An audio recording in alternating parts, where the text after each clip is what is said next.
On December 9th, 2017, some strange lights were seen in the sky over Columbia, South Carolina. Many of the residents who took pictures and recorded videos believe that these lights were unidentified flying objects of alien origin. Similar sightings were also reported in the same night in Missouri, Illinois, and Denver, Colorado.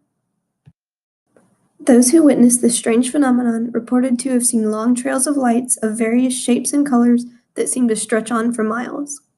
The following video was taken here in South Carolina and shows the lights, which appear to be floating in some sort of formation.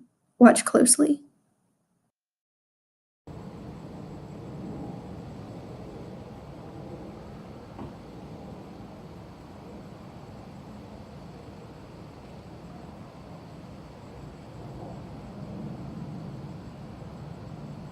While a little difficult to see on video, there were multiple eyewitnesses who all describe the light in the same way as being red and white, sometimes flashing, and traveling in a single line. These reports claim that the event occurred after 8 p.m. Eastern Time in the Columbia area and at around 9 p.m. Mountain Time in Denver. Yes, this event is definitely strange, but is it paranormal? To tell, we need to define what a paranormal claim is. As we learned in class, a paranormal claim is a statement that asserts the existence of a paranormal phenomenon. This definition leads to another question. What is a paranormal phenomenon? Well, a paranormal phenomenon is defined as any event that violates physical laws or scientific precedent. So do the sightings fit the definition of a paranormal claim? Yes, because the witnesses made the assumption that the unidentified flying objects were alien in origin.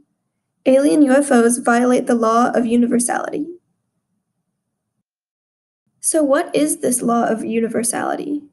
Basically, the law of universality means that the laws of science apply everywhere and always.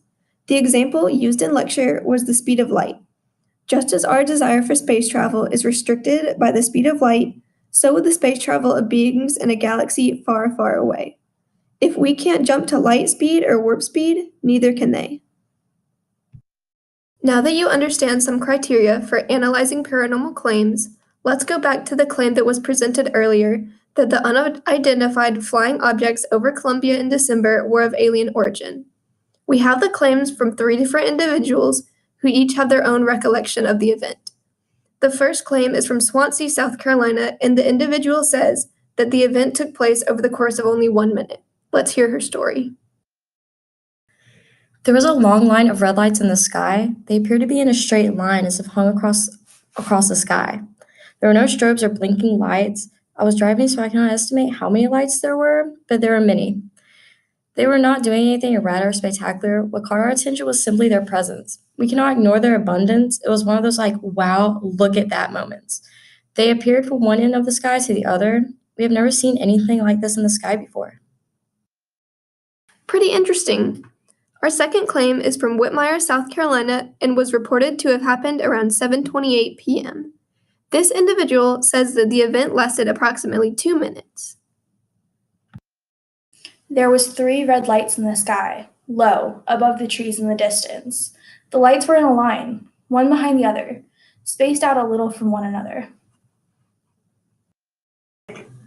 These accounts so far have not seemed very paranormal, but simply accounts of unexplained lights that these individuals have just happened to have seen one night. But this third claim is definitely one that's a little more out there, to say the least. This third claim is from West Columbia and is said to have occurred at around 2:30 in the morning. Sometime during Saturday, early in the morning, I experienced something. The best way I can describe this is when you're sleeping and someone is moving around you and you can kind of sense it and it wakes you up.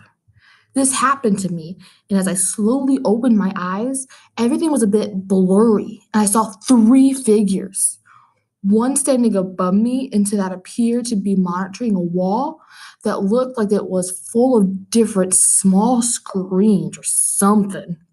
It was difficult to get any detail because the moment I opened my eyes and caught a glimpse, I felt thrown back.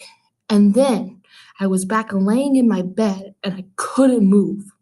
I tried to call out to my girlfriend laying next to me, but all I could make was a small noise, and my eyes closed and I was back asleep again. My girlfriend recalls hearing me make a noise that night.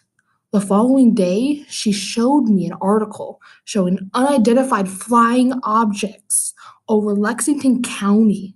The article described this as about a half a dozen jets, but there were no crafts that were supposed to be flying at that time, according to the reports, that is. My conclusion: I've always wanted to believe that aliens were real, and what happened that night seems so real. I believe it was real. These accounts simply serve to show how one small event can have countless numbers of explanations. Now that this evidence has been displayed, you should question the claim that these unidentified flying objects were of alien nature and consider alternate possibilities. So to recap the claims so far, the claims made were all about the same incident occurring on the same night. 2 people reported seeing a line of red lights in the night sky around the same time, which was around 7:30 p.m. The other claim that was posted a few days later, where the person said that they were abducted by aliens around 2:30 a.m. Witnesses reported seeing red lights flying in a line through the night sky on December 9th. This incident was seen from South Carolina all the way to Colorado. There was also what seems to be an abduction that was reported in West Columbia, South Carolina, but the person who said they were abducted also said they were in a sleep state, and when he tried to confront whatever abducted him, he was thrown back into his bedroom asleep. The explanation of this claim came from the United States Air Force. The USAF reported the next day that there were over 30 C-17s and around 20 C-130 aircrafts taking part in an exercise. As for the abduction, there is no explanation other than sleep paralysis. As for the invocation of unknown forces, they certainly were invoked because the claims were said to be UFOs. This claim definitely promotes argument fallacies. Because it took the USAF a day to respond about the incident and to give an explanation to the public, people everywhere were coming up with their own conclusions to the situation and going the route of aliens and UFOs. Occam's razor does not apply to this situation. Alternate explanations are definitely conceivable for this situation. At first, the claims seemed to be pretty crazy considering the fact that a lot of people had pictures and videos of the incident, which made it even more extreme. This claim is testable, and it was reported one day later that the UFO reports were actually just military aircraft taking part in a training exercise. The claim was tested, and the evidence of its improbability was the confirmation of the military aircraft. The evidence is anecdotal and all came from personal testimonies, pictures, and videos. The measures are very valid and reliable because the truth about what actually occurred that night has been proven, and all available evidence was used to prove this.